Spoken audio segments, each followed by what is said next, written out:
بسم اللہ الرحمن الرحیم۔ محترم دوستوں، بزرگوں، بھائیوں، پردہ نشین محترم بہنوں، اللہ تعالیٰ نے حضرت نبی کریم صلی اللہ علیہ وسلم کو ہماری نجات، ہماری فلاح و بہبودی، ہماری دنیا اور آخرت کی کامیابی کے لیے روانہ فرمایا۔ حضور پاک صلی اللہ علیہ وسلم ہماری کامیابی کے لیے دنیا میں تشریف لائے۔ حضور پاک صلی اللہ علیہ وسلم کو اللہ تعالیٰ نے گواہ بنایا امت پر، اور امت کو اللہ کی طرف سے خوشخبریاں سنانے والا، اور اللہ رب العزت کی طرف سے اللہ کی نہ ماننے والوں کو ڈرانے والا محبت بھرے انداز سے نبی کریم صلی اللہ علیہ وسلم کو اللہ نے دنیا میں بھیجا، شاہداً و مبشراً و نذیراً و داعیاً الی اللہ، اللہ کے بندوں کو اللہ کی طرف بلانے والا، یعنی اللہ کا تعارف، اللہ کون ہے، اللہ کیا ہے، اللہ کے خزانے کیسے ہیں، اور اللہ اپنے بندوں پر کتنے مہربان ہیں، اللہ کا تعارف کرا کر،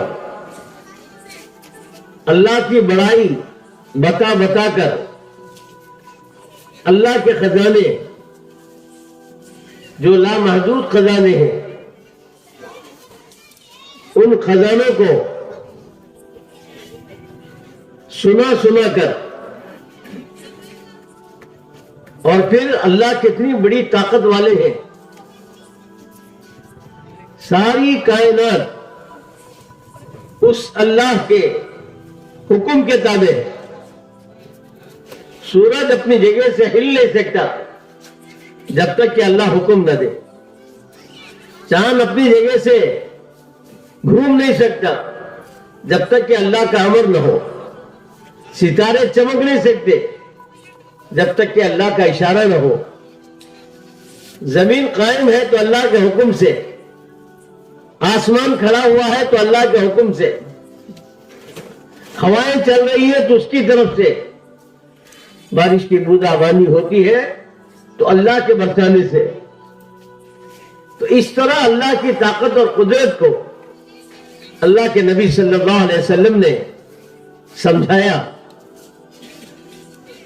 اور فرمایا، یا ایھا الناس قولوا لا الہ الا اللہ تفلحوا، لوگوں اس اللہ کو مانو، وہ ایک اکیلا ہے، اپنی قدرت میں، اپنی طاقت میں، اپنی کار فرمائی میں، اپنے معیز ہونے میں، اپنے مذل ہونے میں، اپنے محیی ہونے میں، اپنے ممیت ہونے میں،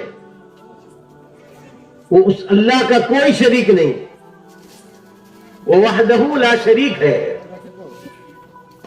تو اللہ کے بندوں کو آقا مدنی صلی اللہ علیہ وسلم نے سمجھایا،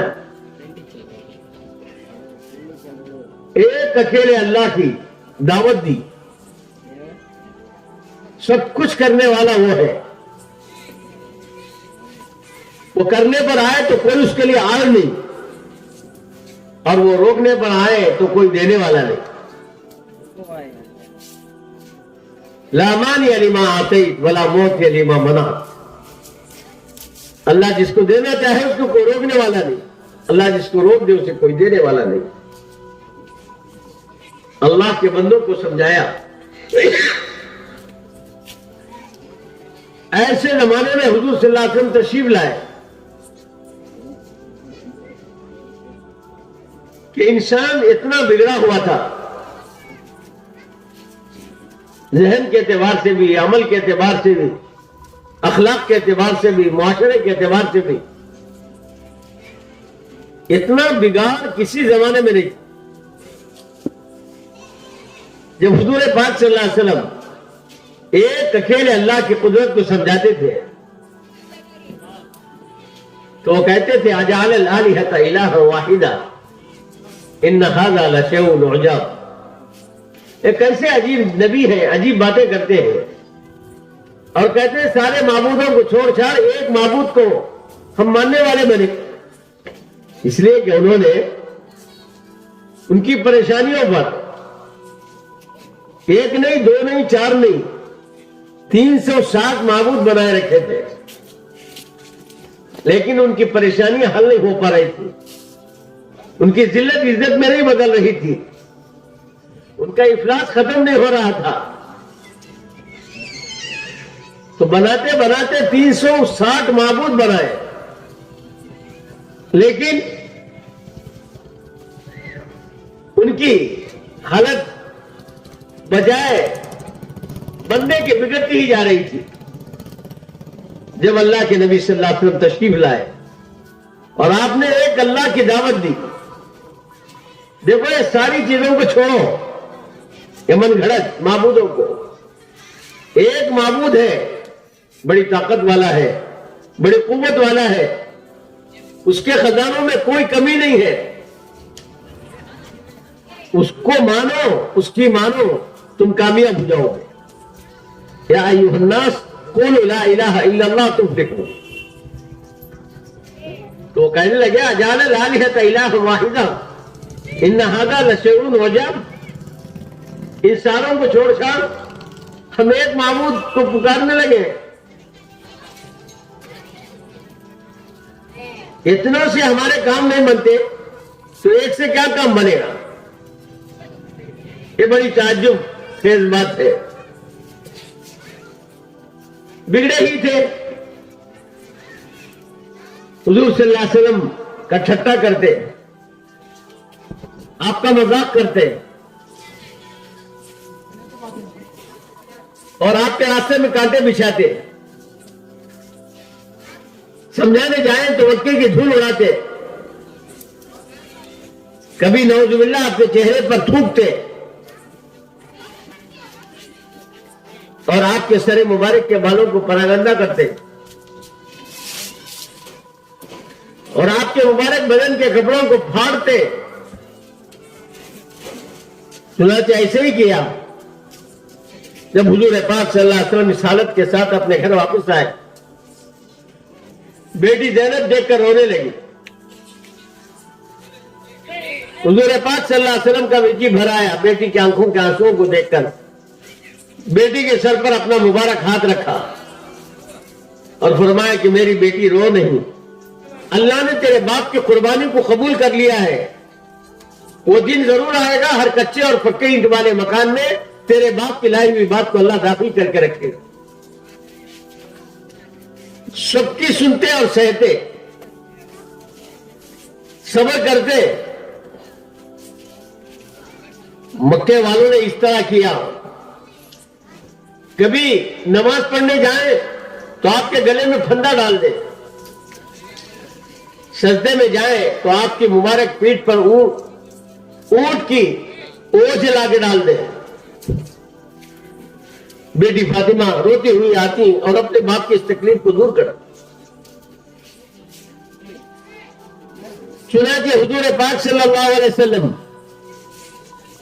مکے والوں کی یہ حالت دیکھی کہ بات مان کے نہیں دے رہے ہیں، تو بڑی امیدوں کے ساتھ طائف کی طرف آپ نے رخ فرمایا. طائف والے اپنی امانتیں سرکار دو عالم صلی اللہ علیہ وسلم کے پاس لا کر رکھتے تھے اور حضور پاک صلی اللہ علیہ وسلم سے بڑی محبت کرتے تھے. اب حضور پاک صلی اللہ علیہ وسلم طائف کی طرف تشریف لے گئے.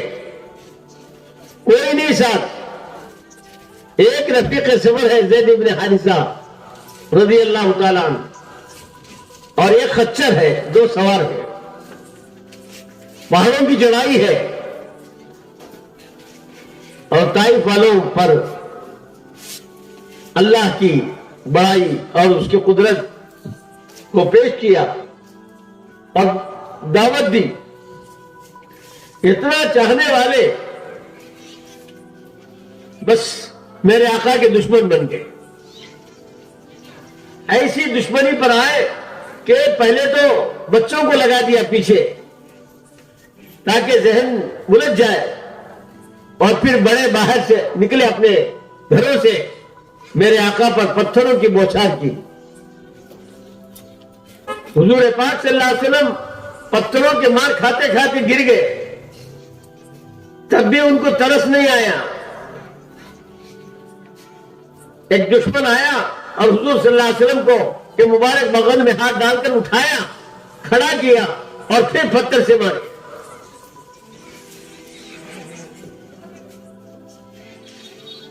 اتنے میں جبرائیل علیہ السلام آ گئے اور عرض کرنے لگے, اللہ کے نبی آپ کا معاملہ اللہ نے دیکھ لیا اور سن لیا, فرشتے رو رہے ہیں, اللہ کی اجازت لے کر آیا ہوں میں, یہ پہاڑوں پر معمور فرشتہ ساتھ ہے, آپ ایک اشارہ فرما دیں, یہ بستی تو پہاڑوں کے درمیان ہے, اس کو کچل دیا جائے. قربان جائے نبی رحمت صلی اللہ علیہ وسلم پر ہمارے ماں باپ. فرمایا کہ جبرائیل میں اس کے لیے نہیں بھیجا گیا, والذی ارسل رسولہ بالہدی ودین الحق, میں تو ہدایت اور دین حق لے کر آیا ہوں, برداشت کروں گا. چلو اگر یہ نہیں مانتے تو کم از کم ان کی آنے والی نسلیں تو ایمان لائیں گی, وہ میری بات مانیں گی. چنانچہ ویسے ہی ہوا. وہ قبیلہ جس نے ستایا تھا, قبیلہ ثقیف, اس میں سے ایک نوجوان نکلا جس کا نام محمد ابن قاسم ثقفی, 16 یا 17 سال اپنی جماعت لے کر ملکوں میں گیا, ہمارے ملک تک آ کر گیا. حضور نے فرمایا کہ وہ امید ہے یہ نہیں مانتے تو ان کی آنے والی نسلیں مانیں گی. قربانی جو ہوتی ہے, قربانی کے بعد پھر اللہ تعالیٰ ہدایت کے فیصلے کرتے ہیں, یہ اللہ تعالیٰ کی سنت ہے. ہر نبی کے ساتھ معاملہ ہوا. اشد الناس ابتلاء الانبیاء ثم الامثل فالامثل. اللہ فرماتے ہیں کہ تکلیفوں میں ڈالے جانے والے, امتحانات میں مبتلا کیے جانے والے وہ انبیاء علیہ السلام ہوتے ہیں, اور جو ان سے جتنا قریب ہوتا جائے گا اتنا اس پر حالات آتے جائیں گے. نبیوں کو چین سے بیٹھنے نہیں دیا, نبی سکون سے نہیں تھے, نبیوں پر حالات آئے. کسی نبی کو آرے سے کاٹا گیا, کسی نبی کو کچھ کیا گیا. ہمارے آقا صلی اللہ علیہ وسلم فرماتے ہیں اوذیت فی اللہ ما لم یوذى احد قبلی, میں اللہ کے دین کے لیے اتنا ستایا گیا, اتنی تکلیفوں میں ڈالا گیا, مجھ سے پہلے کوئی نبی اتنی تکلیفوں میں نہیں ڈالا گیا. اتنا ڈرایا گیا کہ مجھ سے پہلے کوئی نبی اتنا نہیں ڈرایا گیا.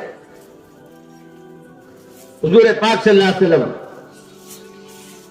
پر حالات, آپ کے گھر والوں پر حالات, آپ کی بیویوں پر حالات.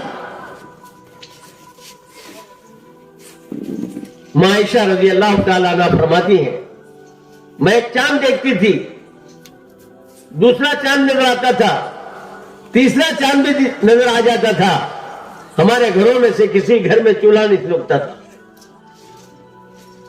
2 مہینے گزر جاتے. پوچھا گیا امی جان پھر آپ کا گزارا کیسے ہوتا تھا؟ فرمانے لگی 2 کالی چیزوں پر, ایک کھجور اور ایک پانی. اب اندازہ لگاؤ کیا گزری ہوگی ان پر. بول لینا مجھے آسان ہے, سن لینا آپ کے لیے آسان ہے, لیکن جن پر یہ حالات گزرے کیسا ہوگا,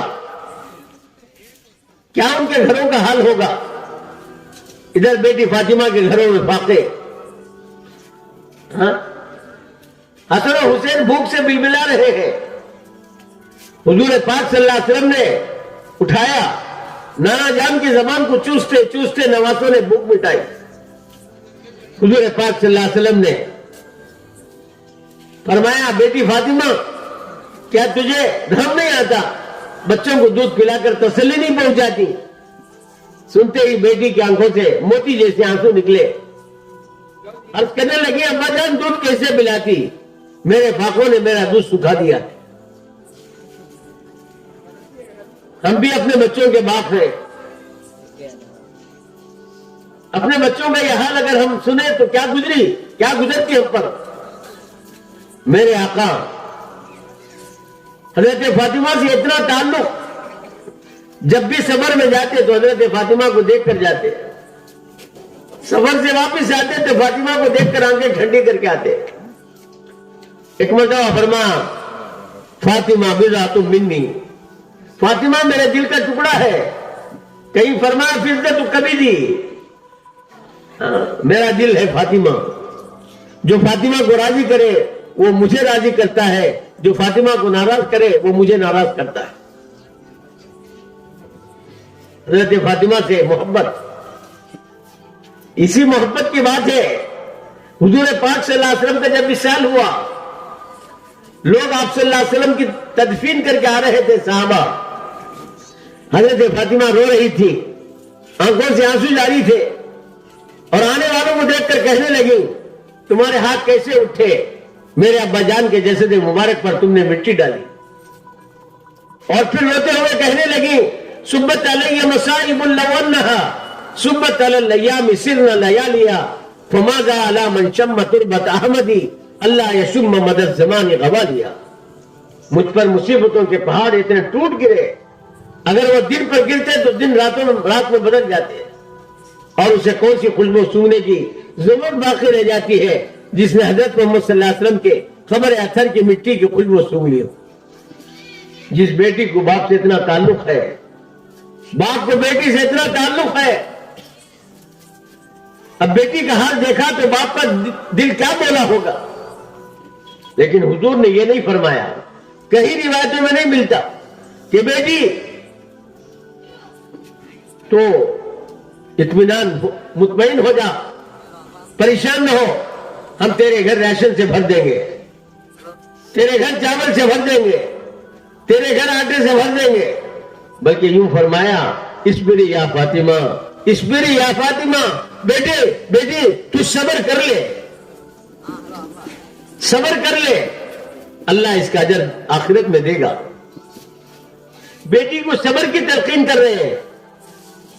یہ نہیں پوچھ رہے کہاں ہے علی, کہ علی کے ساتھ اپنی بیٹی کا رشتہ اسی لیے ہم نے کیا.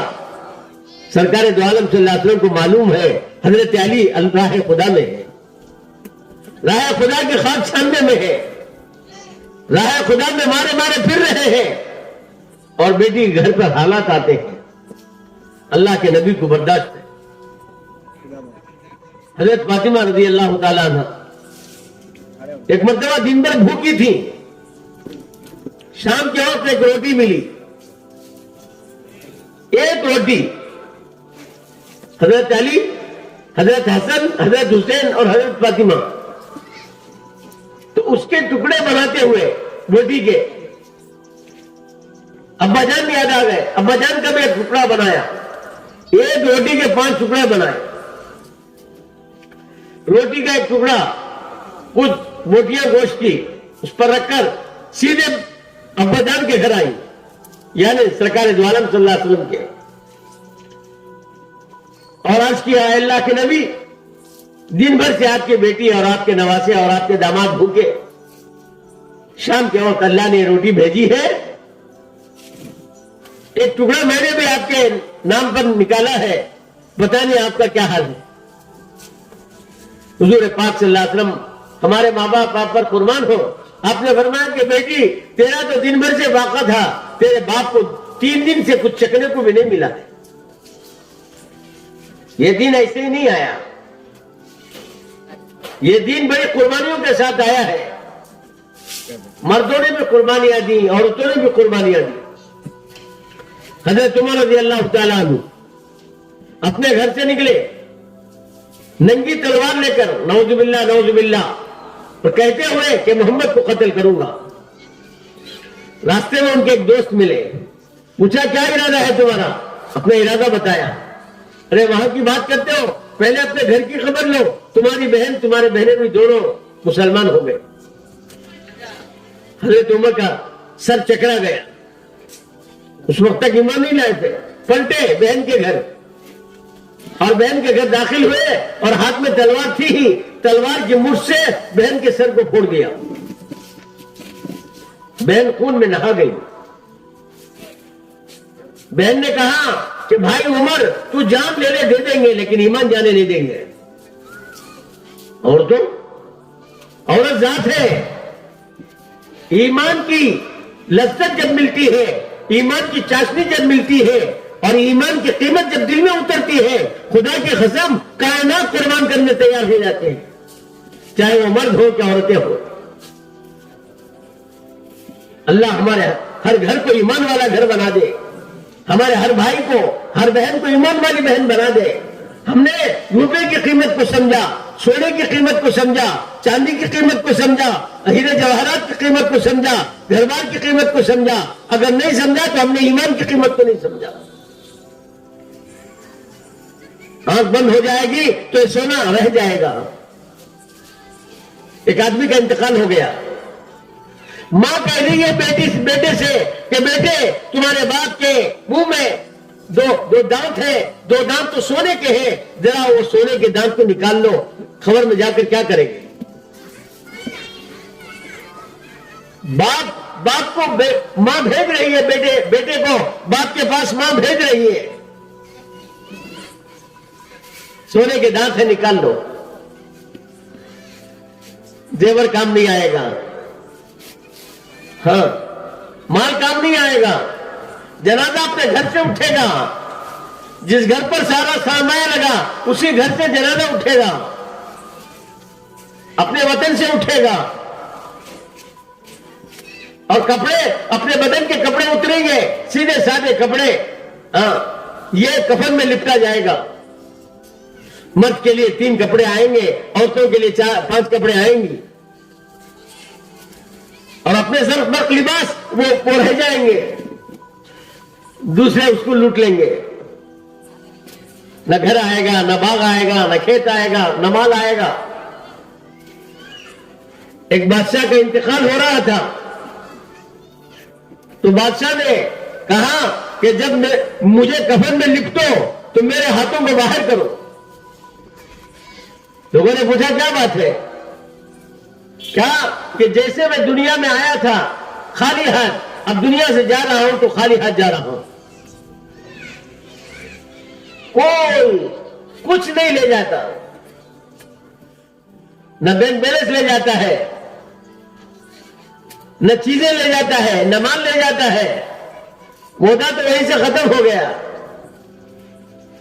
ہاں وہ چیزیں لے جاتا ہے کہ دنیا میں محنت کر کے اس نے اپنے اندر کی مایا کو بنایا تھا، ایمان بنایا ساتھ جائے گا، تقویٰ بنایا ساتھ جائے گا، حیا بنائی ساتھ جائے گی، اللہ اس کے رسول کی محبت بنائی وہ ساتھ جائے گی۔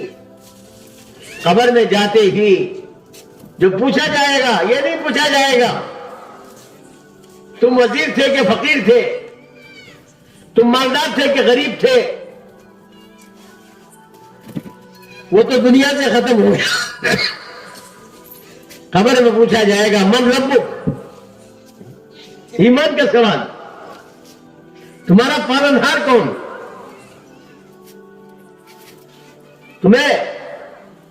تمہاری پرورش کون کر رہا تھا؟ شوہر تو نہیں ہے، بیٹا کہ بیٹا نہیں ہے، روپے پیسے کہ وہ نہیں ہے، تمہاری پرورش، تمہارا رب کون؟ جس نے محنت کر کے اپنے ایمان کو بنایا، اپنے اندر اللہ کے ذات عالی پر یقین کو بنایا۔ قبر میں جاتے ہی جب فرشتے پوچھیں گے من ربک، تمہارا پالنہار کون، تو یہ کہے گا کہ میرا پالنہار تو میرا اللہ ہے۔ حضرت رابعہ بصریہ رحمہ اللہ، دیکھو وہ بھی عورت ذات ہے، لیکن جب محنت کیا، اپنے اندر کی مایا کو بنایا، کیا ان کا حال تھا جب ان کا انتقال ہوا؟ لوگ قبر میں ان کی تصویر کر کے آئے، کسی بزرگ نے خواب میں دیکھا حضرت رابعہ کے پاس منکر نکیر آئے۔ حدیث پاک میں آتا ہے جب قبر میں تدفین کر کے آتے ہیں 40 قدم بھی ہم نکل نہیں پاتے، ادھر منکر نکیر اللہ کی طرف سے 2 فرشتے آ جاتے ہیں۔ تو حضرت رابعہ بصریہ کے پاس منکر نکیر آئے اور اٹھایا، اٹھیے بتائیے من ربک، رابعہ تمہارا رب کون ہے؟ حضرت رابعہ اٹھ بیٹھی اور کہنے لگی وہ روئے زمین پر رہتے ہوئے جس رب کی یاد میں، جس رب کی فرمانبرداری میں نے پوری زندگی گزار دی، کیا 2 گز زمین کے نیچے آنے سے اس رب کو بھلا دوں گی؟ اچھا تم بتاؤ پہلے فرشتوں، اتنے دور سے آ رہے ہو، تمہارا رب کون ہے؟ اب بتاؤ کیا اطمینان ہوگا حضرت رابعہ کو؟ اندھیری کوٹری، کوئی نہیں ہے ساتھ، بیوی جائے تو شوہر ساتھ نہیں، ماں جائے تو بیٹا ساتھ نہیں، بہن جائے تو بھائی ساتھ نہیں، محلہ ساتھ نہیں، اپنے دوست و احباب ساتھ نہیں، اندھیری کوٹری، قبر۔ اللہ اکبر، اللہ ہمارے قبر بنا دے، ایمان کے ساتھ جائیں گے، قبر جہاں تک نظر جائے گی کھلے گی، جنت کی کھڑکی کھول دی جائے گی اور جنت کے فرش بچھائے جائیں گے اور اللہ کی طرف سے تسلیاں دی جائیں گی۔ قبر جنت کا باغ بنے گی جو اپنے اندر کی مایا کو بنا کر جائے۔ حضرت عثمان رضی اللہ تعالیٰ عنہ، حالانکہ حضور پاک صلی اللہ علیہ وسلم کے داماد ہیں، دگنے داماد، ایک بیٹی کا نکاح کیا، جب ان کا انتقال ہو گیا دوسری بیٹی کو بھی نکاح میں دیا، اس لیے ذوالنورین کہتے ہیں ان کو، 2 نور والے۔ اور حضور نے فرمایا صلی اللہ علیہ وسلم اگر میری تیسری بیٹی بھی ہوتی تو ان کا انتقال ہو گیا تھا، اس کو بھی نکاح میں دیتا۔ حضرت عثمان اللہ اکبر قبر پر سے گزرتے تو قبر کو دیکھتے ہی روتے روتے روتے پوری اپنی داڑھی مبارک آنکھوں کے آنسو سے بھیگ جاتے۔ لوگ پوچھتے جنت اور جہنم کے تذکرے سے اتنا آپ نہیں روتے جتنا قبر کو دیکھ کر روتے ہیں۔ فرماتے یہ قبر آخرت کی پہلی منزل ہے، یہ بتا دے گی آخرت کی منزلیں کیسی بننے والی ہے۔ میرے دوستو، ماں اور بہنوں، دنیا کے لیے ہم نہیں آئے، اگر دنیا کے لیے آئے ہوتے یہاں سے نہ جاتے۔ آج تک جو بھی آیا کوئی نہیں رہا اور ہم بھی نہیں رہیں گے۔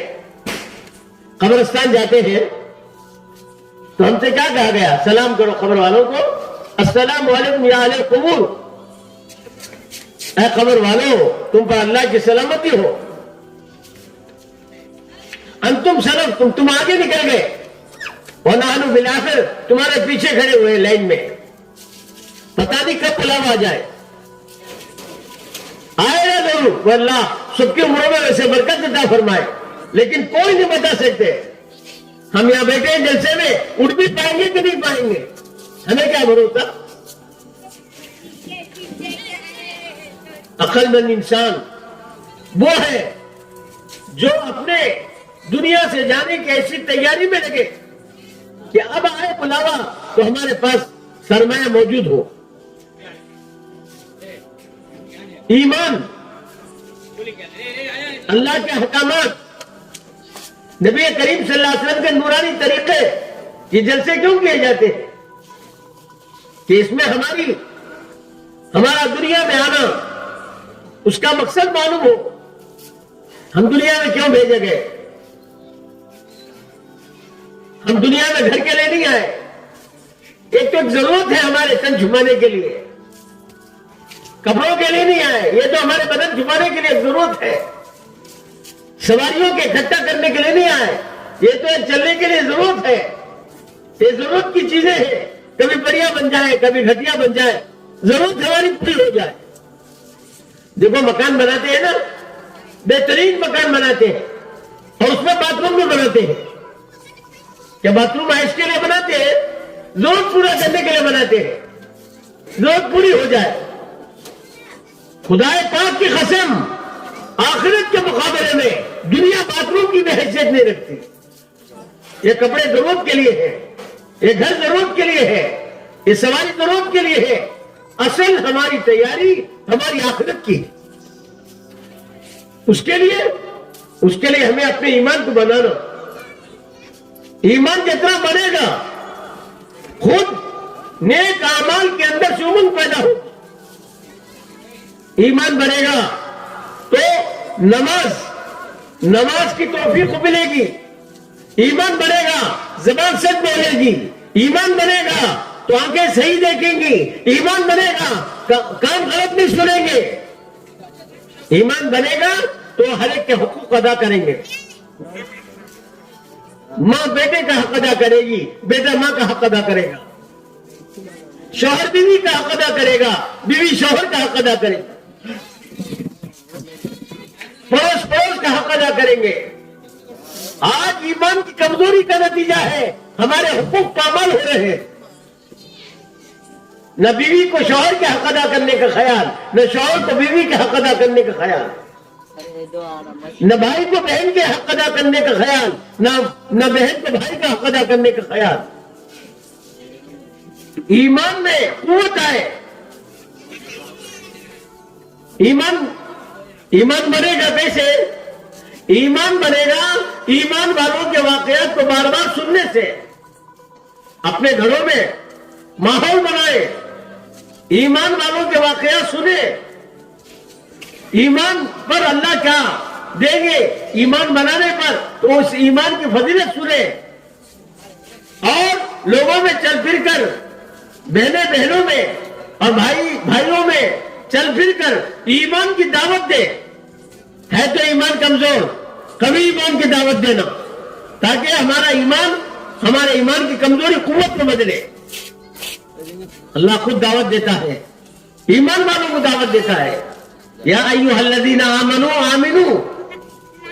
ایمان والو ایمان لاؤ. اللہ فرماتا ہے, ہم اللہ دعوت دیتے ہیں ایمان والو ایمان لاؤ. اپنے ایمان کو مضبوط کرو, وہ ایمان بناؤ جو ایمان تمہاری آنکھوں کو غلط دیکھنے سے روک دے, تمہاری زبان کو غلط بولنے سے روک دے, تمہارے کانوں کو غلط سننے سے روک دے, تمہارے ہاتھ پیر کو غلطیوں سے روک دے. المسلم من سلم المسلمون من لسانه ويده. اللہ کے رسول صلی اللہ علیہ وسلم فرماتے ہیں مسلمان وہ ہے کہ جس کے ہاتھوں پیر اور زبان سے دوسرا بھائی محفوظ ہو جائے. ایمان والا پھول جیسا ہے. گلاب ہے نا, گلاب کانٹوں میں رہتا ہے. کانٹے گلاب پر پڑے تو گلاب ہی کو نقصان ہے, گلاب کانٹوں پر پڑے تو گلاب ہی کو نقصان ہے. گلاب کانٹوں کو نقصان نہیں پہنچاتا, خود چل جاتا ہے لیکن کانٹوں کو نقصان نہیں پہنچاتا. مسلمان تو وہ ہے لا تحاسدوا ولا تباغضوا ولا تدابروا وكونوا عباد اللہ اخوانا. اللہ کے رسول صلی اللہ علیہ وسلم نے فرمایا ایک دوسرے پر حسد مت کرو, ایک دوسرے کے بغض مت رکھو, ولا تدابروا, ایک دوسرے کے اچھاٹ پچھاٹ میں مت لگو. تم سب اللہ کے بندے ہو, بندے بن کر رہو, آپس میں بھائی بھائی بن کر رہو. قرآن پاک میں اللہ نے فرمایا المؤمنون والمؤمنات بعضهم اولیاء بعض یامرون بالمعروف وینہون عن المنکر. مومن مرد اور عورتیں کیسے رہتی ہیں؟ مومن عورتیں آپس میں اپنے عورتوں میں بہنوں کی طرح اور مرد اپنے بھائیوں میں بھائیوں کی طرح. اب بہن بھائی یہ بھائی چارگی کا رشتہ کیا ہے؟ یامرون بالمعروف وینہون عن المنکر. ایک دوسرے کو نیکی کی دعوت دینا اور برائیوں سے روکنا. خود برائی کیا کرنا؟ برائیوں سے روکنا, نیکی کی دعوت دینا. میرے محترم بھائیوں دوستو، ماں اور بہنوں، مومن وہ ہے جو اپنے ہر کام کو اپنی آخرت کے لیے کرتا ہے، دنیا کے لیے نہیں، آخرت کے لیے۔ بیٹی فاطمہ سے حضور نے کیا فرمایا؟ بیٹی فاطمہ تو صبر کر لے، اللہ اس کا اجر آخرت میں عطا فرمائے۔ اس کے لیے محترم دوستوں، بزرگوں، بھائیوں، بہنوں، اللہ نے چند دن کے لیے ہم کو دنیا میں بھیجا ہے، اور حضرت محمد صلی اللہ علیہ وسلم کو ہمارے لیے نمونہ بنایا ہے، اور قرآن پاک میں صاف فرمایا، قُلْ إِن كُنتُمْ تُحِبُّونَ اللَّهَ فَاتَّبِعُونِي يُحْبِبْكُمُ اللَّهُ۔ نبی جی آپ فرما دو، لوگوں اگر تم مجھ سے محبت کرنا چاہتے ہو، یعنی اللہ فرماتے ہیں اگر تم مجھ سے محبت کرنا چاہتے ہو تو حضور سے فرمایا اللہ نے کہ کہہ دو نبی فَاتَّبِعُونِي، میرا اتباع کرو، اللہ تم سے محبت کرنے لگے۔ حضور کی اتباع میں اللہ کی محبت ہے، اور اللہ جس سے محبت کر لیتے ہیں کائنات اس سے محبت کرتی ہے، کائنات اس کا کچھ نہیں بگاڑ سکتی۔ آج اللہ کی محبت سے ہم لاپرواہ ہو گئے تو کائنات کے پھندے میں پھنس گئے۔ اس کے لیے دوستو آج ہم طے کریں کہ انشاءاللہ ہماری زندگی کو حضرت محمد صلی اللہ علیہ وسلم کی مبارک سیرت پر لائیں گے، اور آپ کے طریقے پر اللہ نے ہماری کامیابی رکھی ہے اس کا یقین کریں گے۔ دیکھو حضرت ابو درداء رضی اللہ تعالیٰ عنہ، ایک صحابی گزرے، وہ اپنے گھر سے دور تھے، تو ایک صحابی آئے دوڑتے دوڑتے جلدی کہنے لگے ابو درداء اطمینان سے بیٹھے ہو، تمہارے مکان پر سے گزر کر آ رہا ہوں، تمہارا مکان آگ کی لپٹ میں آ گیا۔ حضرت ابو درداء اطمینان سے ہے اور فرماتے ہیں نہیں، میرے مکان کو تو آگ نہیں لگ سکتی۔ دیکھ کر وہ آئے، سچے آدمی ہے، حضرت ابو درداء کو معلوم ہے۔ دوسرے آئے اسی طرح کی بات کہی، حضرت ابو درداء نے فرمایا کہ نہیں، میرے مکان کو آگ نہیں لگ سکتی۔ تیسرے آئے، انہوں نے بھی کہا تمہارا مکان آگ کی لپٹ میں آ گیا، دیکھ کر آ رہا ہوں۔ انہوں نے فرمایا کہ نہیں، میرے مکان کو آگ لگ سکتی نہیں۔ چوتھے آئے اور انہوں نے بتایا کہ عجیب معاملہ، آگ تو تمہارے مکان پر آ گئی تھی، لیکن جب آگ بجھی تمہارا مکان حیرت انگیز طور پر ایسا بچا کہ دھکا بھی نہیں لگا۔ وہاں کے لوگوں نے حضرت ابو درداء سے پوچھا، بھائی ابو درداء تم نے اپنے مکان کو دیکھا بھی نہیں؟ دیکھ کر وہ آ رہے تھے، اگرچہ کے بعد میں جلا نہیں سمجھو، لیکن جب وہ بتا رہے تھے تم نے کہا کہ میرے مکان کو آگ نہیں لگ سکتی۔ تو انہوں نے فرمایا کہ بھائی بات دراصل یہ ہے، میں حضور پاک صلی اللہ علیہ وسلم کی خدمت میں بیٹھا ہوا تھا، حضور صلی اللہ علیہ وسلم نے فرمایا ابو درداء یہ دعا سیکھ لے تم، اللہم انت ربی لا الہ الا انت علیک توکلت وانت رب العرش الکریم ما شاء اللہ کان وما لم یشاء لم یکن ولا حول ولا قوة الا باللہ العلی العظیم اعلموا ان اللہ علی کل شیء قدیر وان اللہ قد احاط بكل شیء علما اللهم إني أعوذ بك من شر نفسي ومن شر كل شيطان أنت آخذ بناصيتها إن ربي على صراط مستقيم۔ یہ دعا فرمایا یہ دعا تو صبح میں پڑھ لے، شام تک کیا ناگہانی آفتوں سے بچ جائے گا، اور شام میں پڑھ لے صبح تک کی ناگہانی آفتوں سے بچ جائے گا۔ فرمانے لگے بھائی میرے یہ دعا میں صبح میں پڑھ چکا ہوں، ابھی شام نہیں آئی ہے، اور تم ایک آفت ناگہانی کی اطلاع دیتے ہو، بتاؤ کیا میں تمہارے نظر کی تصدیق کروں یا میرے آقا کی خبر کی تصدیق کروں؟ تمہاری میری نظر غلط دیکھ سکتی ہے، اللہ کے نبی کی خبر غلط نہیں ہو سکتی، یہ یقین ہو۔ ہاں یقین ہمارا، یقین محکم عمل پہ ہم، یقین جتنا مضبوط بنے گا اسی کے مطابق ہمارا عمل ہوگا۔ حضور نے فرمایا نماز میں یہ ہے، نماز میں روزی کی برکت ہے، یقین کتنا ہے؟ اس کے لیے میرے دوستو ماحول، جس ماحول میں ہم زندگی گزارتے ہیں، یہ ماحول، اس کا کوڑا کباڑا ہمارے دل و دماغ پر چھا گیا ہے۔ ایسے ماحول سے کچھ دن کے لیے نکلنا، دیکھو کوئی چیز کیچڑ میں پھنس گئی نا، کیا کرتے ہیں؟ اس کو وہاں سے نکالتے ہیں اور اس پر پانی ڈالتے ہیں، صاف کرتے ہیں، تب صفائی ہوتی ہے۔ تو ماحول سے نکلنا، اسی لیے اللہ کے راستے میں نکالا جاتا ہے۔ ایسے ماحول سے 4 مہینے کے لیے نکلو، اور ماں بہنوں سے کہا جاتا ہے 3 مہینے میں 1 مرتبہ 3 دن کے لیے نکلو محرم کے ساتھ۔ ایسا ہو جائے تو پھر 10 دن کے لیے نکلو اور 40 دن کے لیے۔ میرے دوستوں، ماں اور بہنوں، جہاں اس طرح کی پابندی ہوئی ہے، خدا پاک کی قسم، وہ گھرانہ عجیب نورانیت والا بن گیا۔ عورت مرد کے لیے مددگار ہے دین کے، اور مرد عورت کے لیے دینی اعتبار سے مددگار بنے ہوئے۔ ہمارے گھر دنیا کی چیزوں سے، دنیا کے کوڑے کباڑے سے بھرے ہوئے ہیں۔ دنیا کی یہ چیزیں یہ وقتی ہے، تو اس سے انکار نہیں ہے، لیکن ہمارے گھروں میں دینداری آئے، حضور کی سنتیں آئے، حضور پاک صلی اللہ علیہ وسلم کے طریقے آئے، ہماری عورتیں خدیجہ جیسی بنے، عائشہ جیسی بنے، حفصہ جیسی بنے، ام کلثوم جیسی بنے، فاطمہ جیسی بنے۔ یہ کب ہوگا؟ جب ان والا ایمان آئے گا اور ان والا یقین آئے گا۔ اس کے لیے الحمدللہ اللہ نے بڑی صلاحیتیں رکھی ہے۔ ہاں، آپ کی صلاحیتیں ماں بہنوں یہ نہیں ہے بہترین کھانا بن جائے، بڑے بڑے پکاتی ہیں، آپ سے اچھا پکانا جانتے ہیں۔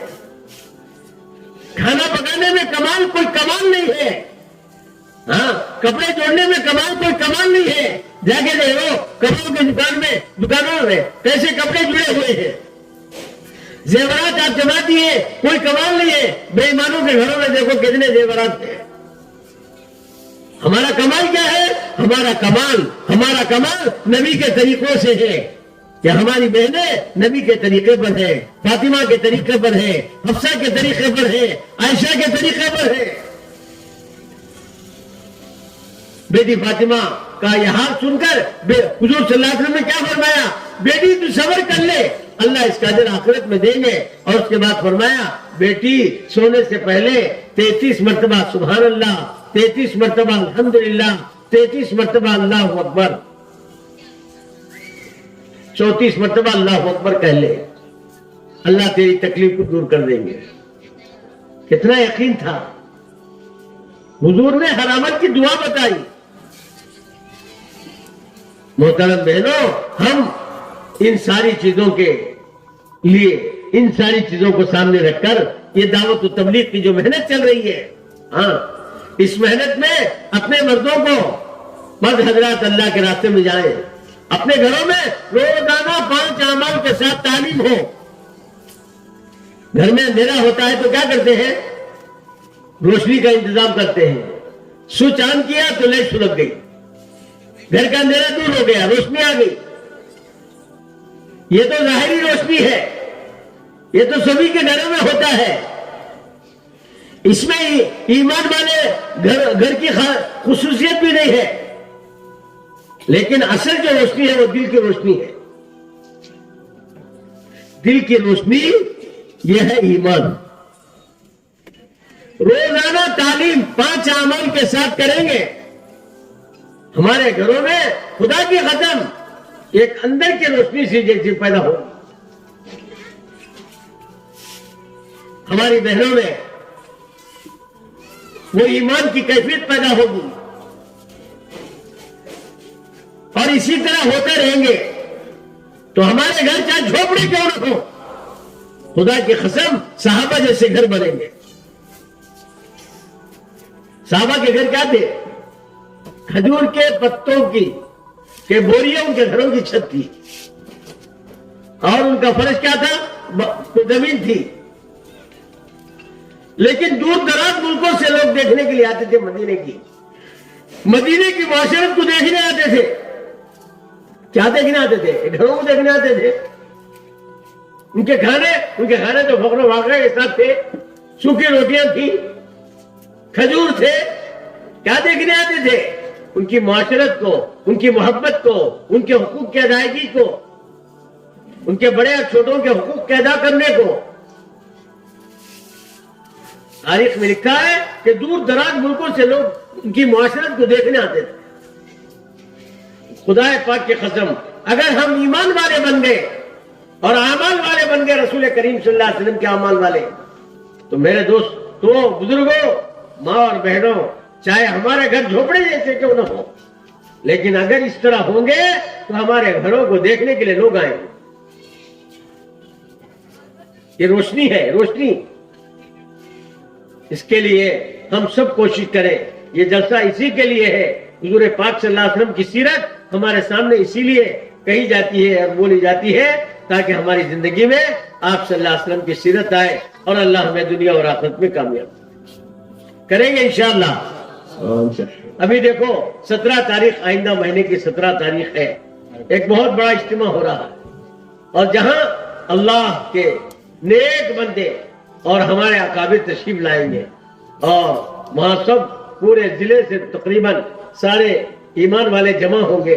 تو آپ حضرات سے گزارش ہے کہ آپ حضرات وہاں تشریف لائیں، اور تشریف ہی نہیں لانا بلکہ وہاں سے اللہ کے راستے میں نکلنے کے ارادے کر کے، عزائم کر کے، اور خوب اپنے اندر اس چیز کو بٹھا کر 4 مہینے کے لیے کم از کم اللہ کے راستے میں جانے کے ارادے کر کے آئیں۔ اور ماں بہنوں سے بھی گزارش یہ ہے کہ اپنے مردوں کو بھیجیں اور اس کے لیے روزانہ اپنی نمازوں کے بعد دعائیں بھی کرتے رہے۔ اللہ تعالیٰ اس اجتماع کو بے حد کامیاب